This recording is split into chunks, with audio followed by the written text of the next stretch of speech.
Greetings, everyone. Pete Pardo here from Sea of Tranquility. Welcome to pick number 8 of albums that are 30 years old in 2024 as we look back on the year 1994. 31 days in the month, we picked out our 31 favorites across all genres of albums that are celebrating their 30th anniversaries and birthdays this year on this kind of glorious Friday morning. To quote a very famous ELO song, sun is shining in the sky. There ain't a cloud in sight. It stopped raining. You know how the rest of the song goes, Mr. Blue Sky. We've had rain almost all week in what seems to be like forever here in the Hudson Valley, New York. And there's not a cloud up there today that I can see. And at least for today, it's going to be a pleasant day. More rain coming tomorrow. It's the way it always goes, right? You're going to get more of this weather report stuff when Martin and I talk in just a little bit, I'm sure. But for today, we're going to take a look at this is the 5th studio album from this American band. It was released January 18th, 1994. Produced by Brendan O'Brien for Atlantic Records. Talking about Dogman from King's X. Some of you might have a yellowish color. Some of you might have the red color, right? Either way you look at it, it's a cute little dog on the front. Guys walking away from the camera. On the back, the trio known as King's X. Yeah, one of those bands that just took me forever to get into, but when I finally did, it all kind of clicked, right? Doug Pinnick, lead vocals and bass guitar. Ty Tabor, guitar, backing vocals, and Jerry Gaskill, drums and backing vocals. Yeah, great. One of those great bands that had all three guys sing, right? So you get, in some of their songs, you have all the guys singing lead vocals, all doing backing vocals. These got these rich kind of like Beatles-like harmonies with this kind of like very unusual music. It's hard rock, it's pop, it's kind of proggy, it's kind of metal-y, right? A little bit of everything. Very hard band to kind of dissect and describe, I always thought. That's what I think makes King's X so unique, and also maybe what kind of hindered their success a little bit, right? Just a band that for so many people, just for me, for many years, it's hard to understand. Like, what is this band?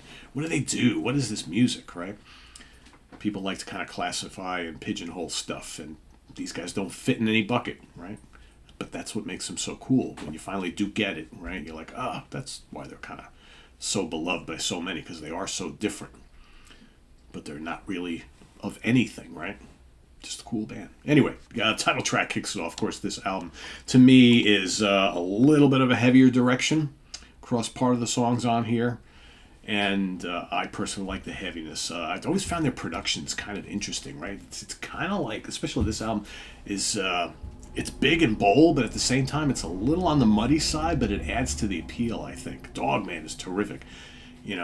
Shoes, another great song. And the riff in Dogman is just excellent. I love the chorus, that verse leading up to it. Just really good vocal display from Doug on this particular track. Shoes is so good. Again, the pop sensibilities always kind of come through in their music, no matter how heavy it is. You got Pretend, Flies in Blue Skies, another terrific song, great chorus. Fool You, Don't Care, Sunshine, Rain. Complain and Human Behavior, also really good. Cigarettes is a kick-ass song. Go to Hell, Pillow.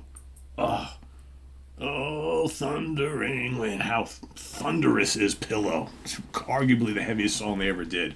I love the fact that you got Dogman and Pillow right at the beginning and the end of this album. It's just so heavy, so good. And then, of course, you get a cover of the Jimi Hendrix classic Manic Depression, which is fun, is cool. I almost would have liked it better to have Pillow be the definitive closing statement on this album, because it's just so damn good. But yeah, this is a really, really cool album. I generally rank this pretty high in their catalog. It's a top 3 album. Where it sits generally kind of fluctuates a little bit, but for me, it's a top 3 album from the band. Really, really good stuff. Charting position, Sweden, 46.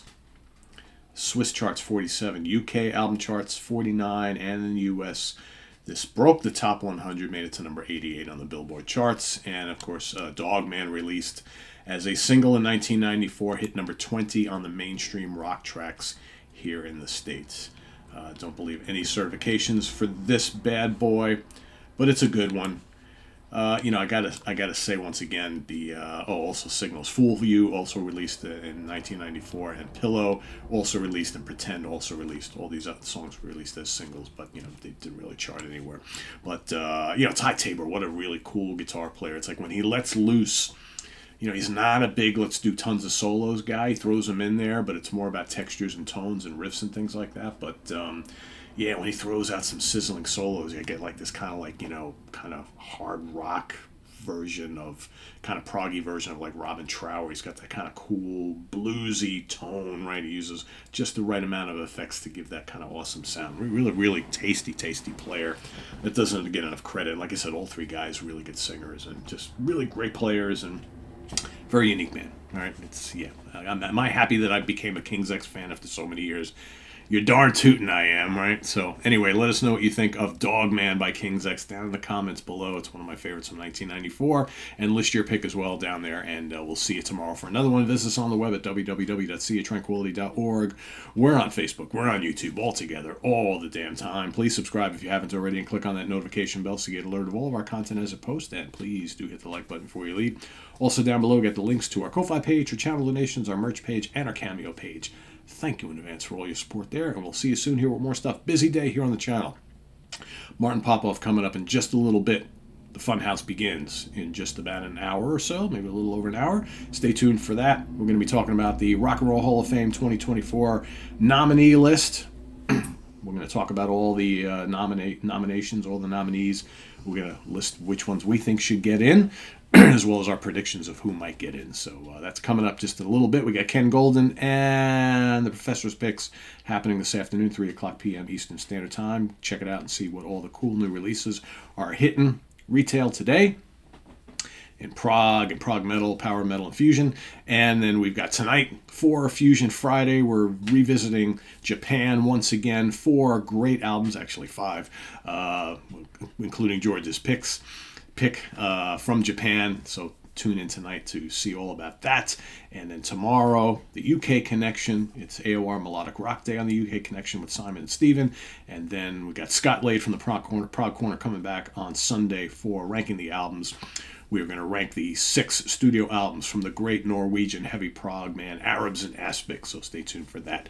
Lots happening, so don't miss any of it. Please subscribe if you haven't already. Very important. And click on that notification bell so you get alerted of all of our content as it posts. I get so many people saying, I never get notified. I never know what's going to be playing and airing when. It's like, well, if you click on that notification bell, you would get notified.